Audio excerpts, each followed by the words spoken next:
Today we're reviewing Death of a Unicorn. Death of a Unicorn is a new dark comedy movie really starring Paul Rudd, Richard E. Grant, Jenna Ortega and Will Poulter. And it follows a story of both Jenna Ortega's character as well as Paul's character, father and daughter combo, who are basically going to his boss's ranch up in like this wildlife park, I suppose, and he's hoping to become a partner and get a bit of a promotion. His daughters come in because they want to see more of like his family, who he is as a real person, and kind of just see if he's fit for the job. But on the way up there, they hit a unicorn on the way up and run it over and basically kill it, and they basically put it in the back of the car and just think that's the least of their worries.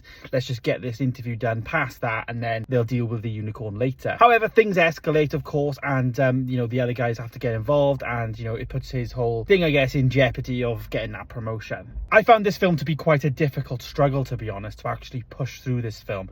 I found it a very difficult watch, really impactful, in terms of some of its stuff that was going on. Amazing looking CGI. I thought it was really good. Some of the deaths were quite cool as well, like that's where the dark stuff comes in, I guess, slashery kind of stuff as well, with a lot of blood and gore. But plot wise, I found it a very difficult plot, and some of the characters that were really, like Richard E. Grant's character as I think his name was Albus, really awful character. I found really unengaging. Will Poulter as well was playing this like spoilt son, I suppose, again really unengaging. I think Jenna Ortega was probably my favorite in this movie. Her performance was really good, but the plot was really all over the place, a lot going on, and to be honest, a lot of characters in there that I didn't care for. Ultimately then, that just disengaged me from the beginning, and as I say, I just found her a slog. I felt like I just kept looking at the time all the way through and just wanted the movie to finish ultimately, which is a shame because I thought this would be really, really good. And of course, it's a release of A24, and for me personally, A24 has been one of my star studios really of movies that they've produced, because I liked a lot of those films, but